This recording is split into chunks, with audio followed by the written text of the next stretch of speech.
cada día. Demos gracias al Señor, tú y yo, en unión, cantémosle al Señor. Tú y yo, en unión, cantémosle al Señor. Dios llamó, cielo y firmamento, fue la tarde y la mañana, el día segundo. Las aguas separó el día segundo. Demos gracias al Señor, tú y yo, en unión, cantémosle al Señor. Tú y yo, en unión, cantémosle al Señor. Dijo Dios, produzca la hierba, árboles y hierba al tercer día. Y también creó las flores aquel día. Demos gracias al Señor, tú y yo, en unión, cantémosle al Señor. Tú y yo, en unión, cantémosle al Señor.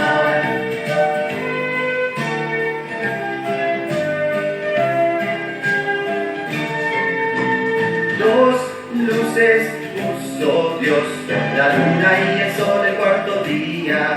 Las estrellas creó el mismo día. Demos gracias al Señor, tú y yo, en unión, cantémosle al Señor.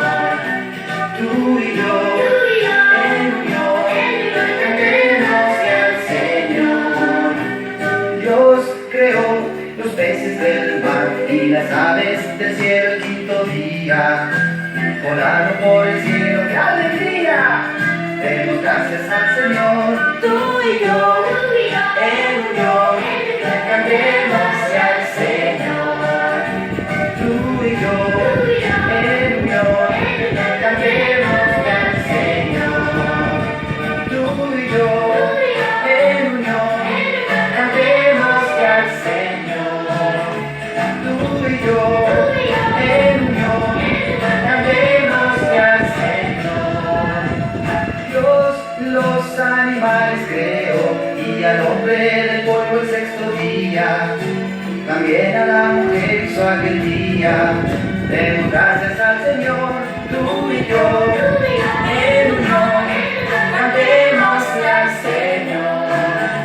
Tú y yo, en unión, cantémosle al Señor. Tú y yo, en unión, cantémosle al Señor.